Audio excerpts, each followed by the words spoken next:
What's something Clue prioritises that you think often gets overlooked in femtech? Many people assume that femtech is regulated and that it sits under a regulatory framework and umbrella, and it doesn't. Is the simple truth. Health data is very important and is very protected. Clue is based in Berlin and in the EU, so we're subject to the GDPR, which is the strictest and most thorough data protection regulatory framework in the world. And we're very grateful and proud to be operating in that framework. The wider usage of these sorts of products is not regulated in any way. So in fact, people can make claims around what the products do without having to back those claims up. We don't think that's right.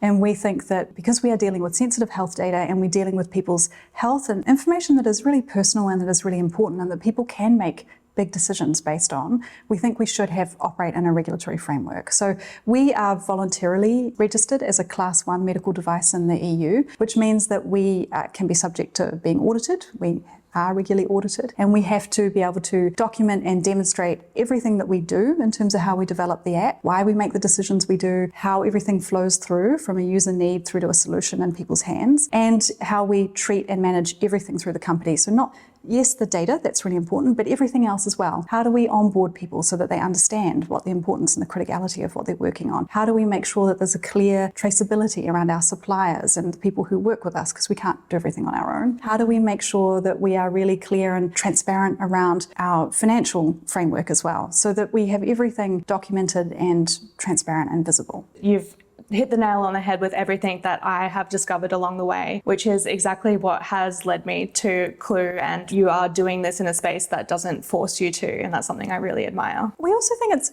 just good practice. You know, I often hear, especially in business and in tech, people talk about regulation like it's going to hamper you from doing what you want to do. And I actually don't think that's right. You know, when you look at the regulatory framework in the EU around the MDR, the medical device regulations, it's actually really good basic practice. It's about transparency, it's about accountability, it's about documentation. If you're building a complex product that you want to put out into the world, these are all things that you need to do anyway, and they're actually good practice. I actually have a very firm view that the regulatory framework in the EU will mean that when it comes to the innovation opportunities around health tech in particular, we actually in a really good position, because the GDPR means that the way health data is treated is standardized, is highly regulated, highly protected. It means that people trust companies based in the EU with their data. And we can't innovate in health tech without data, but no one's going to give us the data if they can't trust us, quite rightly so. So I actually think the EU is well positioned to jump forward and push some of this innovation. And I think the regulation helps rather than hinders.